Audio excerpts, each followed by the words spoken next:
nosso irmão Osmar. Que Jesus seja o teu guia. Amém.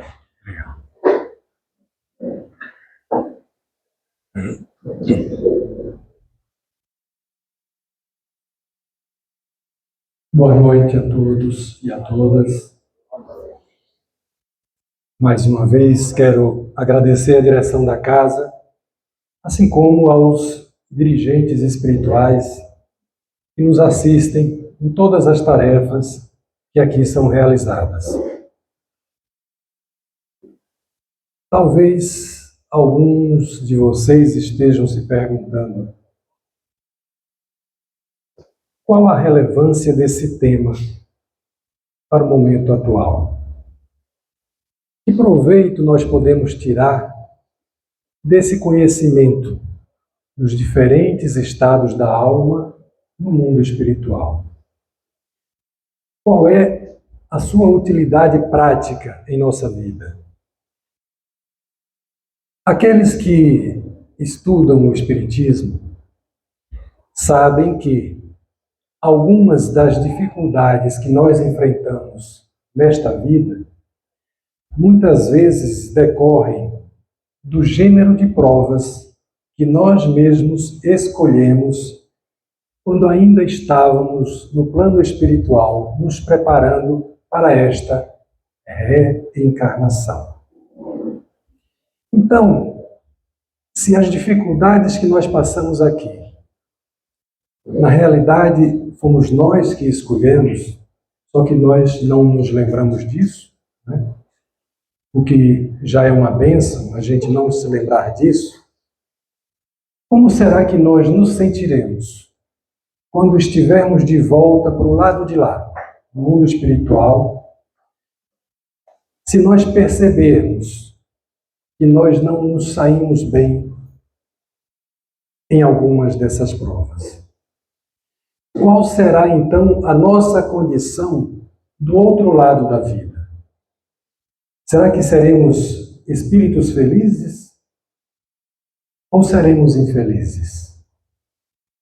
O que é que nós estamos fazendo hoje para que estejamos no primeiro grupo, quando a gente retornar para lá?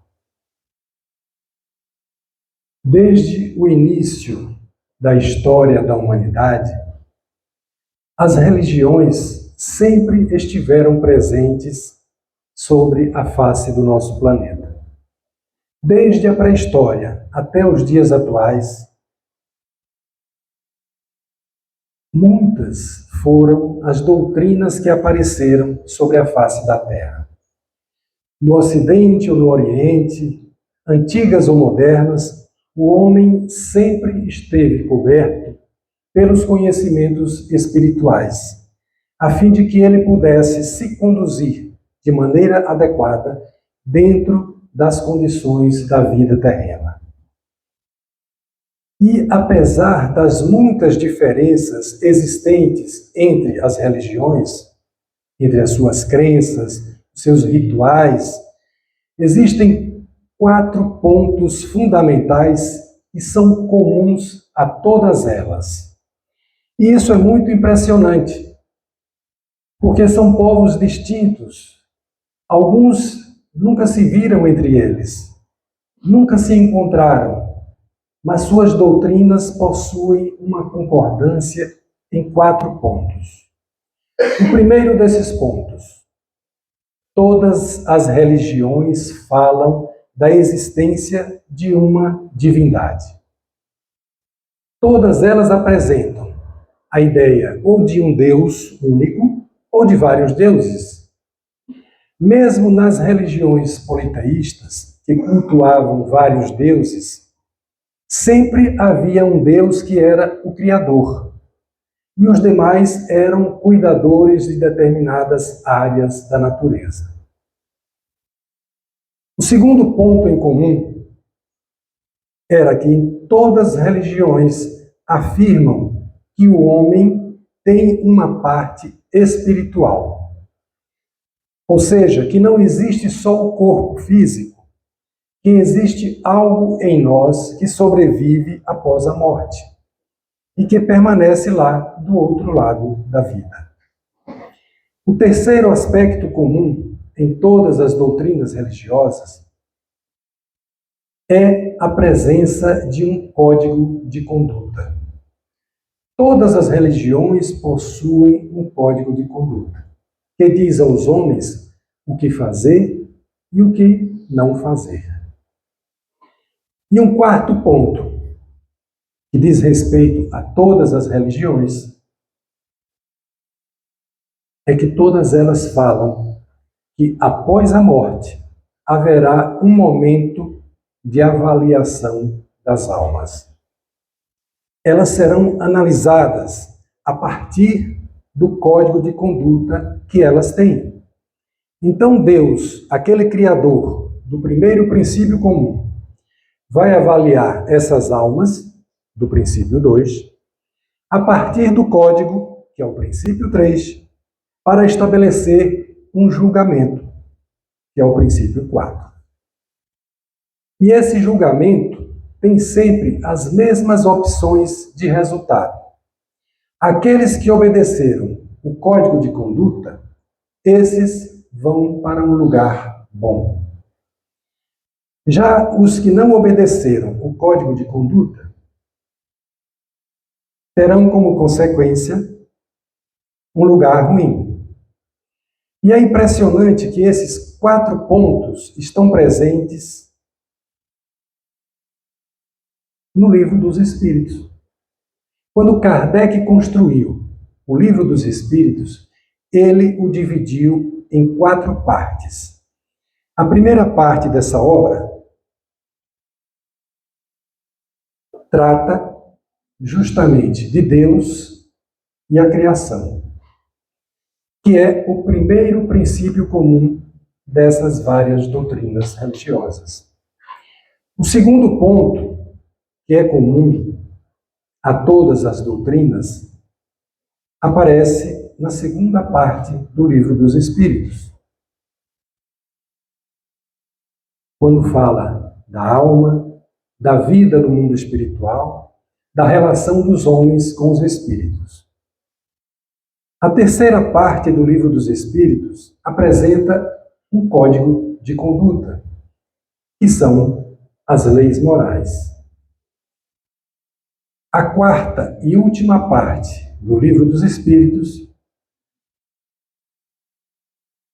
vai trabalhar o resultado da aplicação desse código de conduta na vida humana.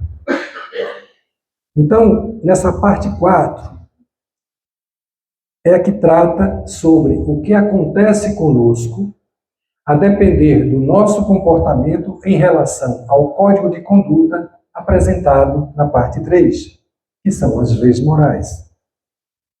E o capítulo 1 dessa última parte do Livro dos Espíritos trata das penas e gozos terrenos, falando das nossas tristezas e das nossas alegrias enquanto estamos encarnados aqui na Terra. Fala sobre a felicidade e a infelicidade relativas, sobre a perda dos entes queridos, o temor da morte, desgosto da vida, o suicídio. E o capítulo 2 dessa última parte trata das penas e gozos lá no plano espiritual.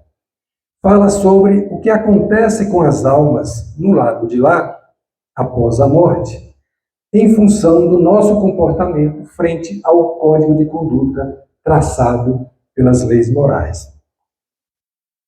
É nesse capítulo 2 onde se fala sobre a ideia do nada, aquela doutrina materialista, se fala sobre a vida futura, sobre a intervenção de Deus nas penas e recompensas, sobre a natureza das penas dos espíritos no mundo espiritual. Fala sobre expiação e arrependimento, quanto tempo duram as penas que os espíritos sofrem no mundo espiritual e como se dá o mecanismo da transformação dos espíritos. E ao final desse capítulo 2, ele vai trabalhar o conceito clássico da teologia cristã: o céu, o inferno e o purgatório. Quem estuda o Espiritismo sabe que cada uma dessas 4 partes do Livro dos Espíritos foi estendida e aprofundada em outros livros. A primeira parte, que fala sobre Deus e a criação,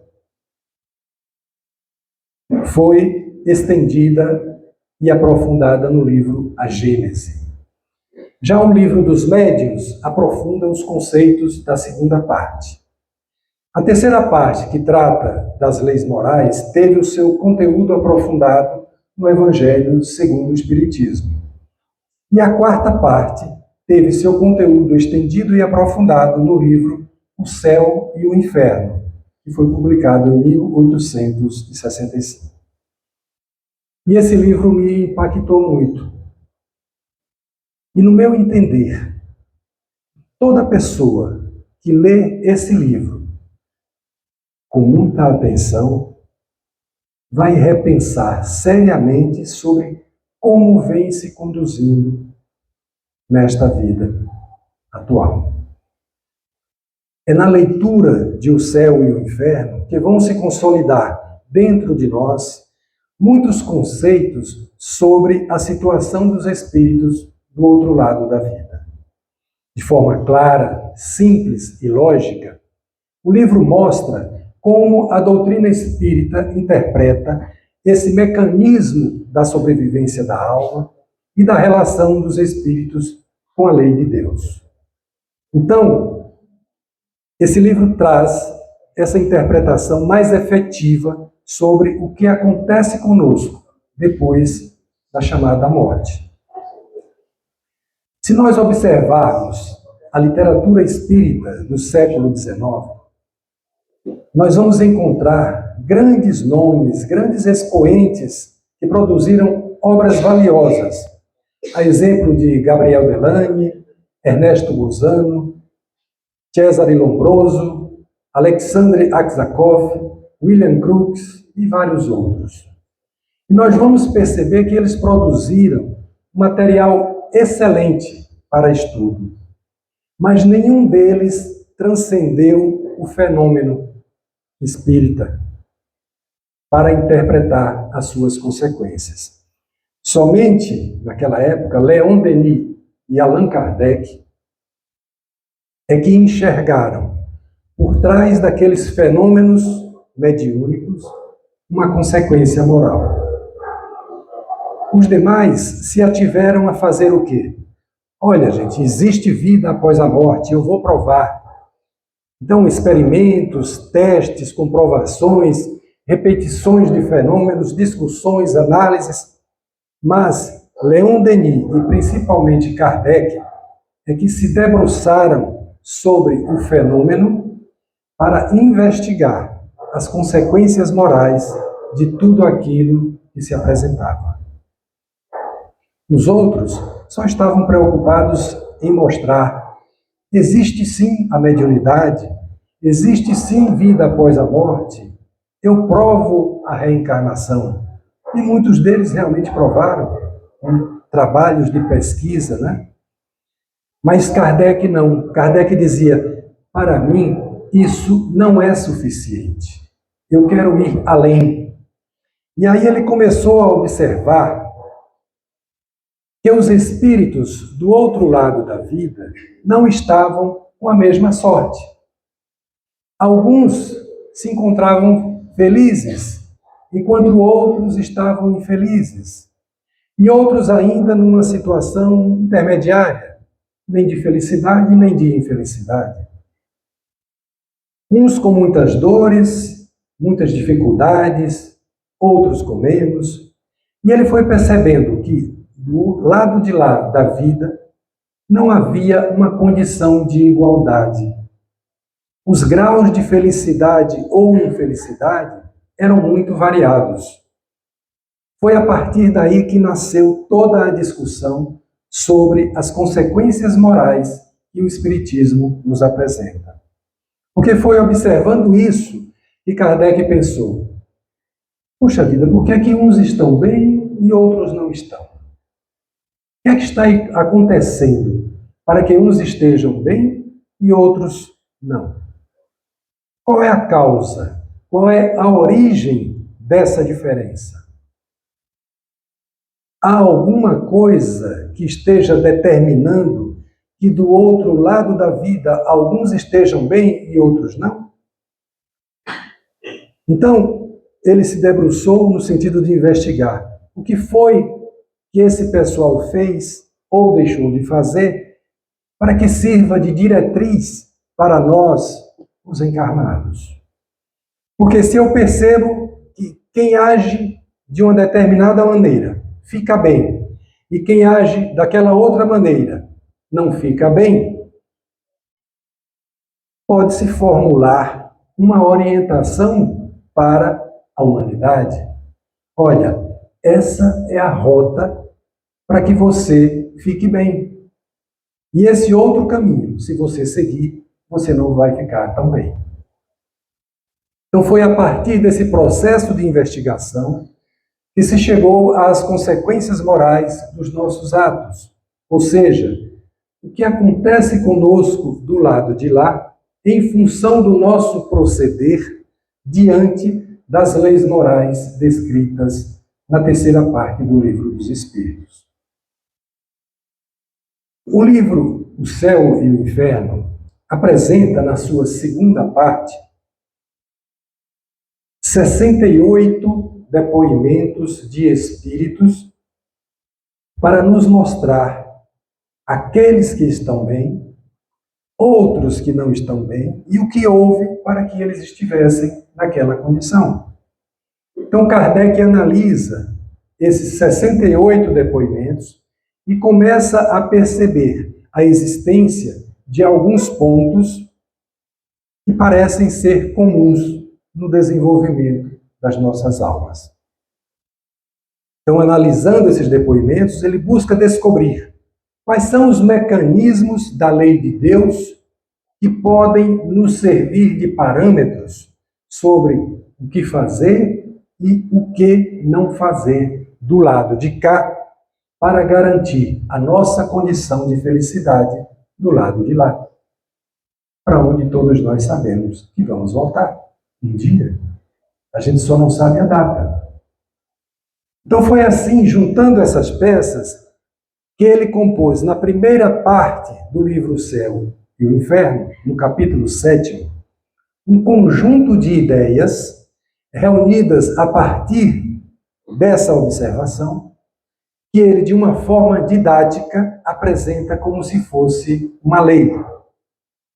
A lei penal da vida futura.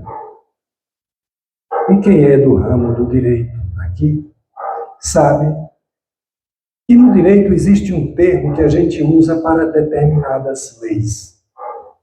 Esse termo é usado quando tudo de uma determinada área está contido numa lei só. Então, por que é que se diz Código Penal e não lei penal? Porque tudo de penal está dentro daquela lei.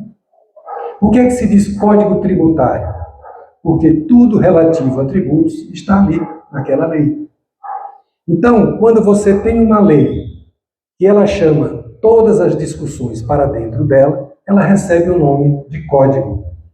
Inspirado nessa ideia, Kardec então apresenta no capítulo 7 do livro O Céu e o Inferno um tópico intitulado Código Penal da Vida Futura.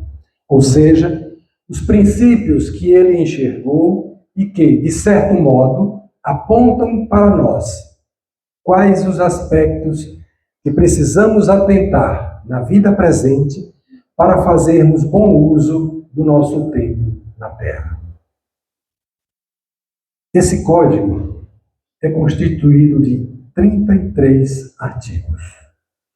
E, como eu falei antes, é um código didático, ou seja, apresentado de forma a facilitar o entendimento, para facilitar a aprendizagem. Se fôssemos abordar os 33 tópicos aqui, a gente ficaria mais ainda umas 2 horas aqui conversando. Então, como o nosso tempo não nos permite, eu procurei resumi-los em 10 pontos diferentes. 10 conclusões que dão uma ideia geral desse conjunto de 33 artigos. O primeiro desses 10 pontos, a primeira conclusão, que está logo no começo do código, é que nem todos os espíritos se encontram em situação de felicidade, mas a felicidade é o destino de todos os espíritos, sem exceção.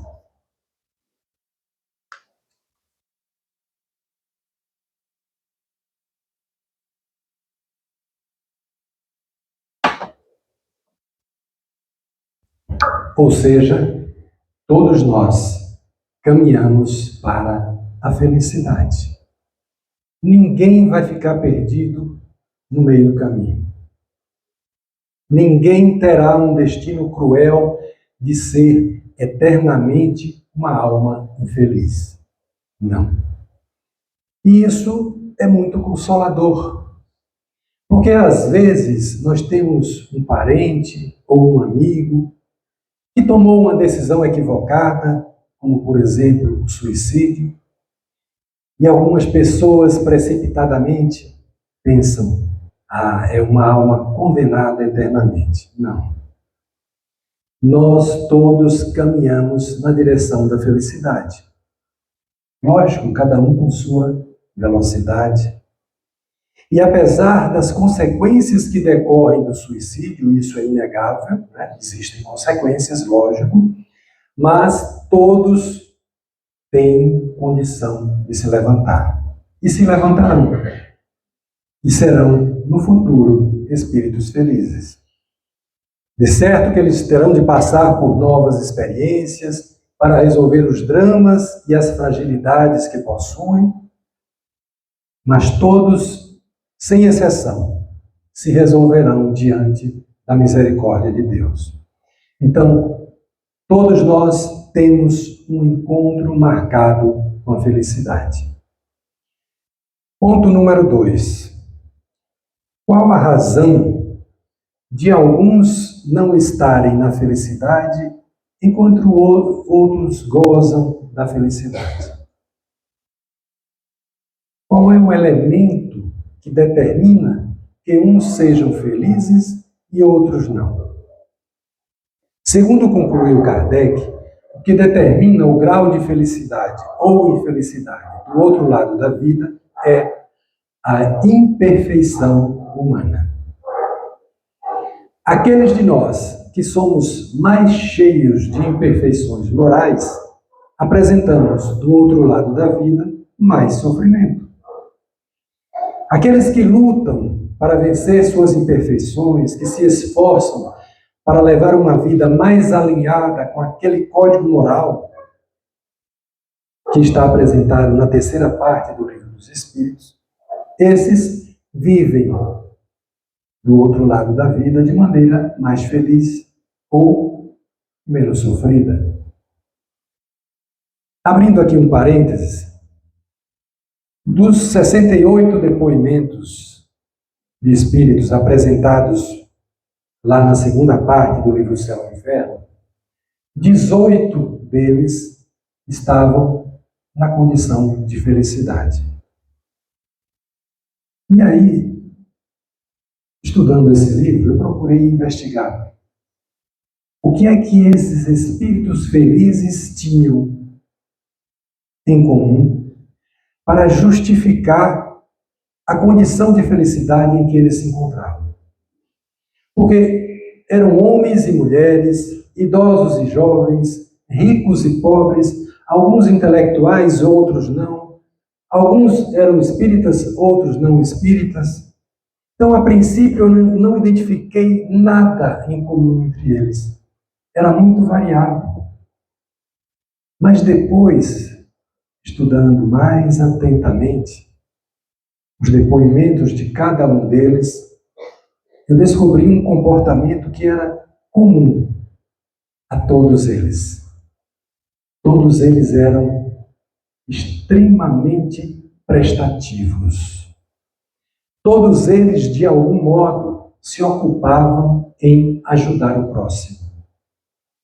Então, se alguém quer a receita para desfrutar de felicidade do outro lado da vida, está aí. Fora da caridade não há salvação.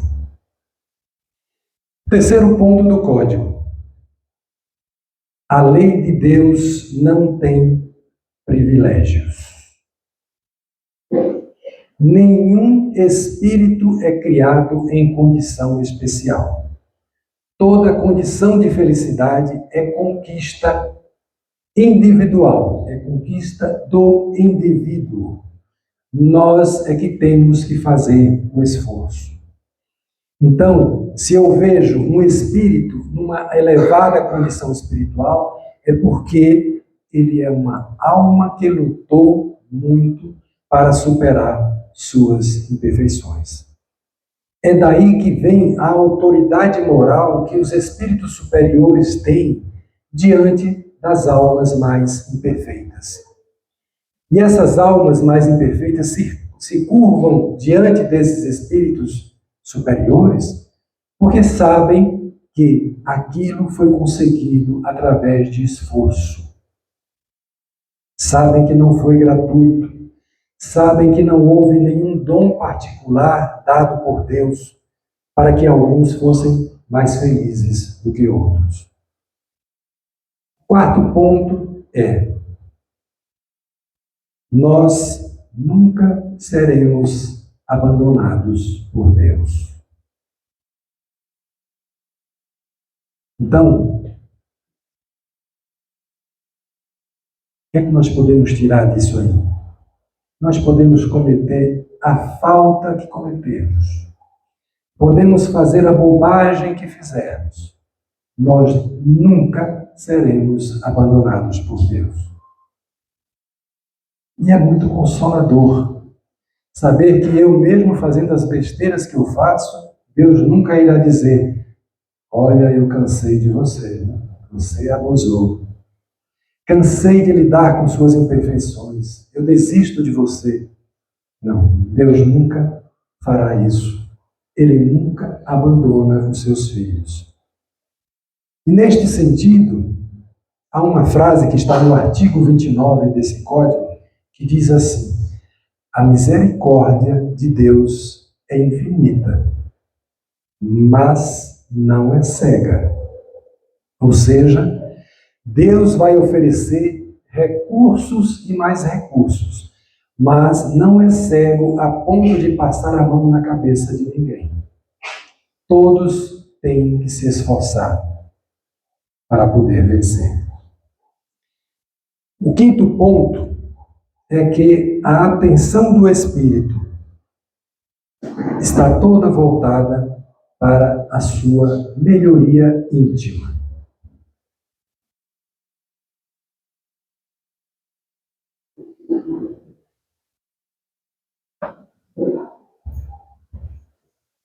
Quando nós estamos aqui na vida terrena, nós temos muitas preocupações que são naturais, né?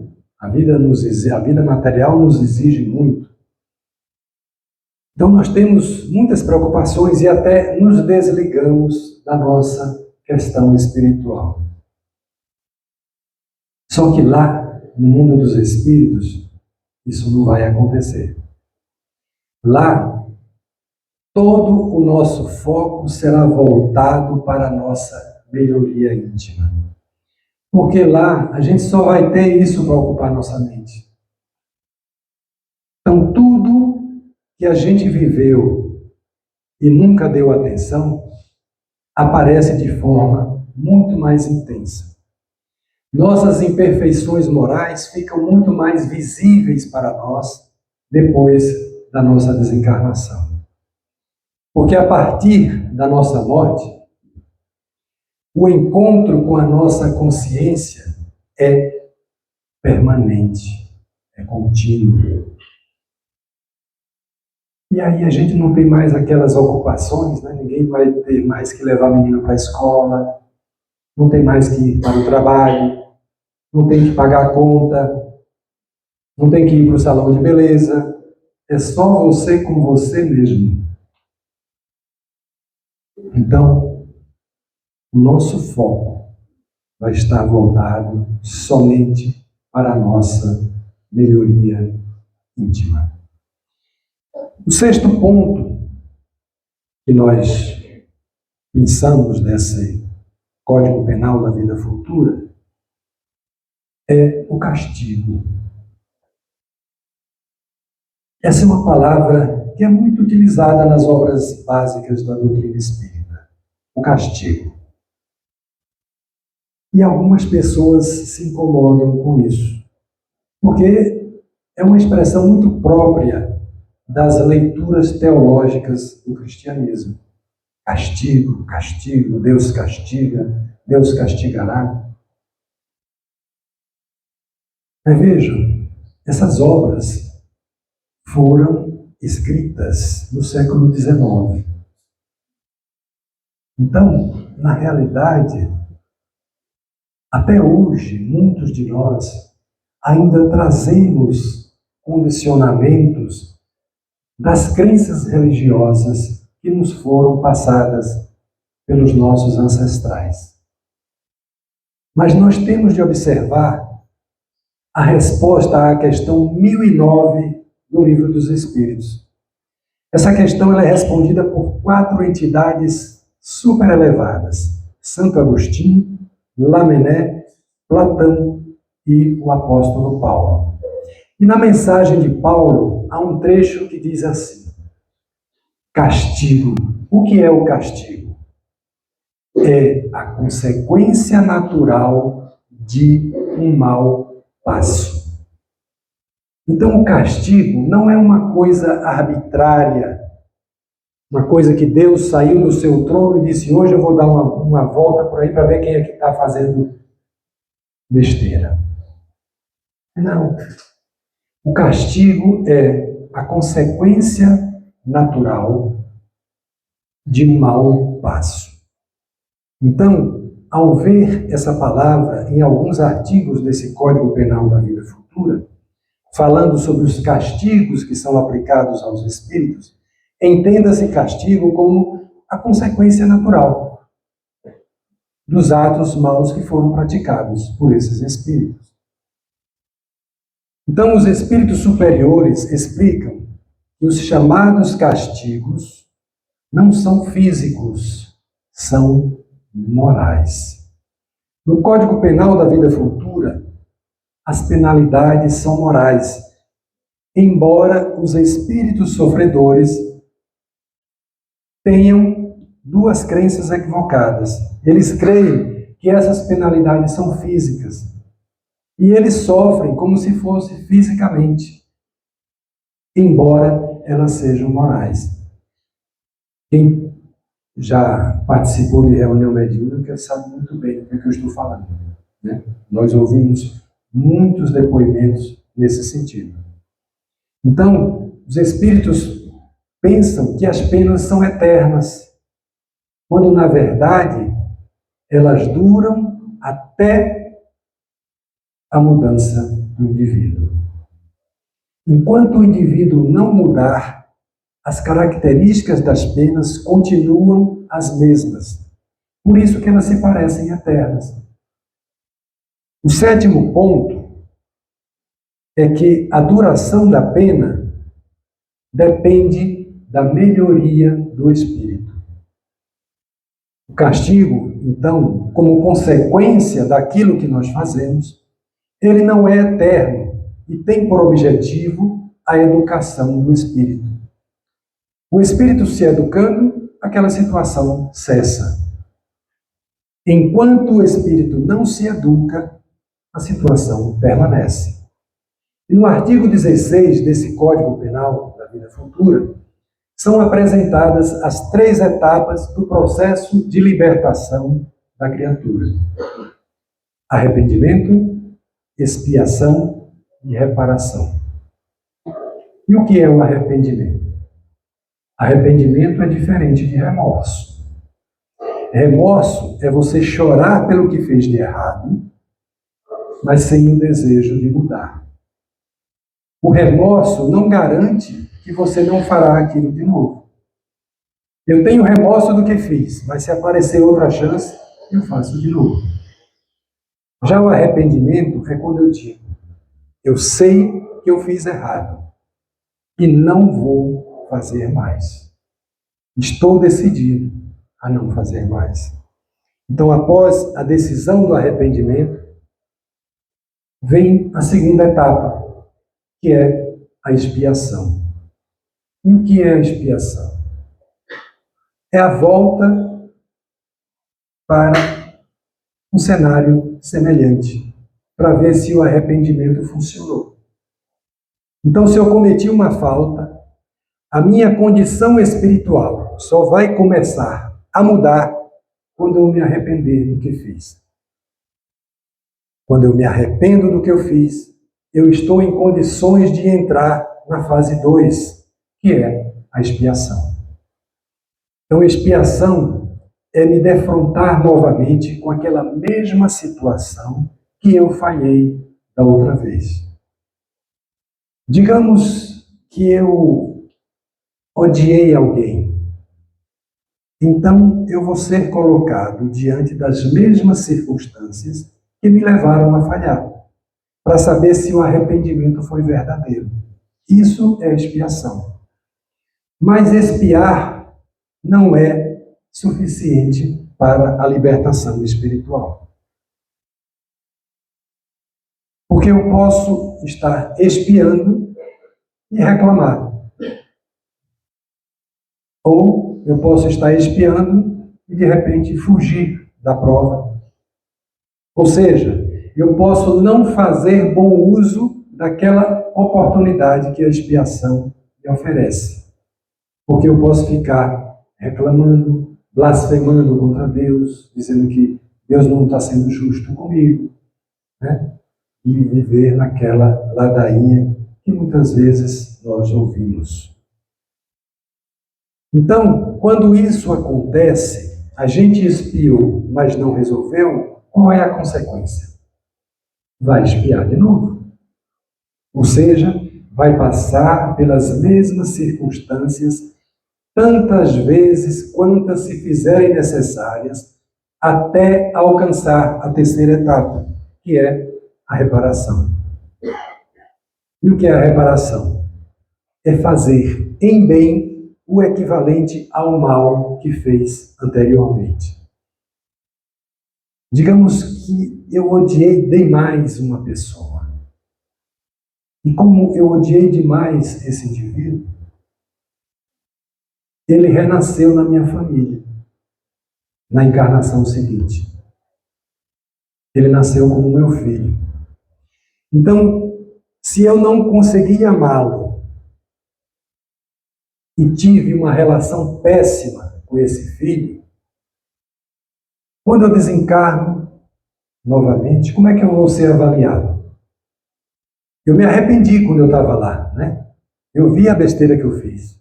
Eu me arrependi, mas não consegui passar na expiação. Aí a expiação se repete. Ele vem de novo, ou como irmão, ou como filho, ou como pai, e assim eu vou expiando, até que finalmente eu consiga fazer a reparação. Enquanto não resolver o problema, a expiação se repete. Há pessoas que passam várias encarnações repetindo a mesma experiência, porque expia, mas não resolve. Expia e não resolve. Então, até que ele consiga finalmente renascer próximo desse antigo desafeto e transformar em amor o desamor que existia entre eles. Somente depois de passarmos por essas 3 etapas é que nós melhoramos efetivamente a nossa condição espiritual.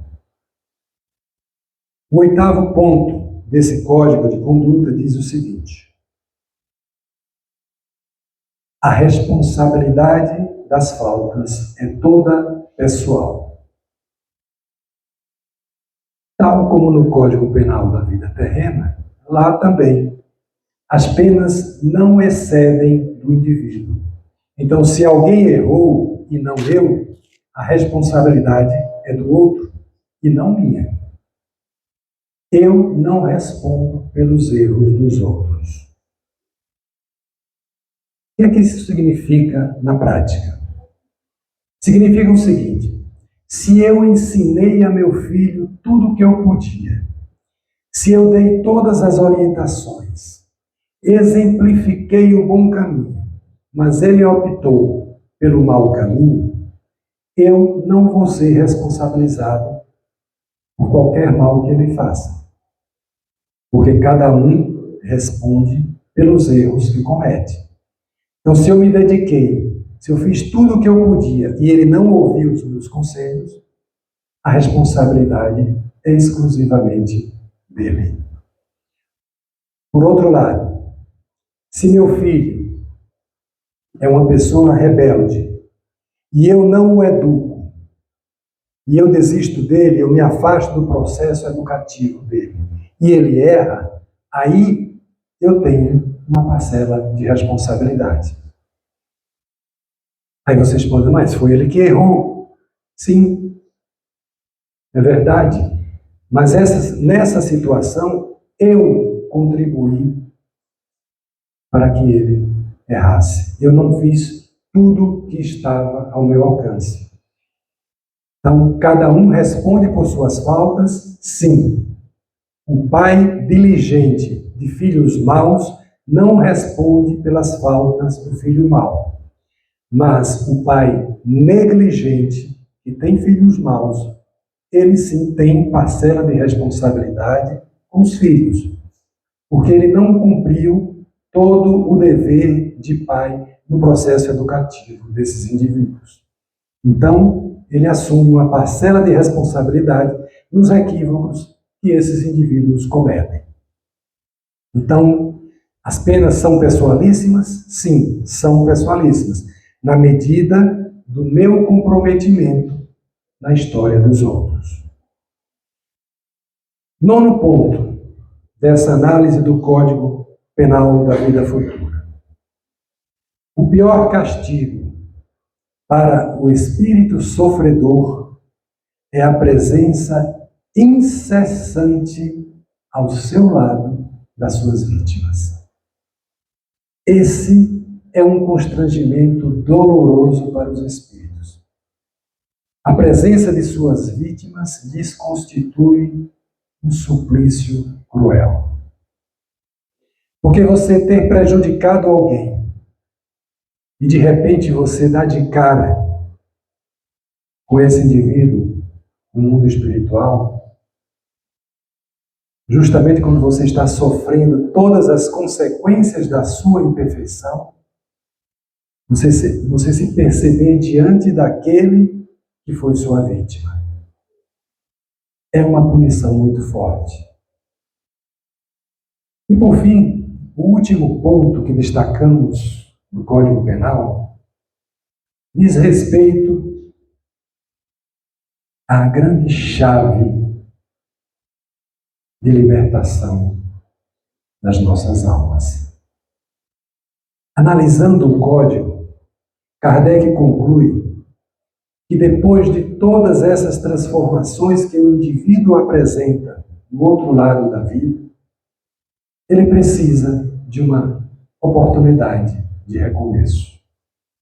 E essa oportunidade de recomeço chama-se reencarnação.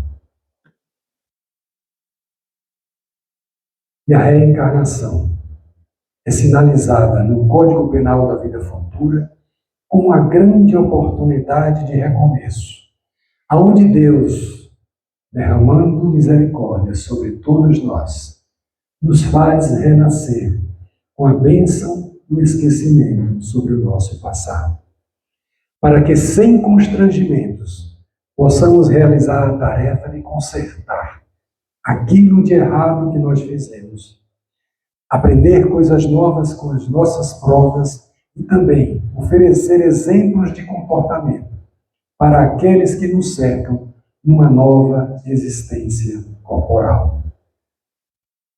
Então, É esse majestoso código de conhecimento que a doutrina espírita nos oferece. Esse trabalho de Kardec, que produziu todo esse conhecimento, é essencial para o nosso momento atual, para que nós façamos o melhor aproveitamento possível dessa nossa existência terrena. Mais uma vez, muito obrigado pela paciência de vocês. Deus lhes pague por essa paciência e até uma próxima oportunidade.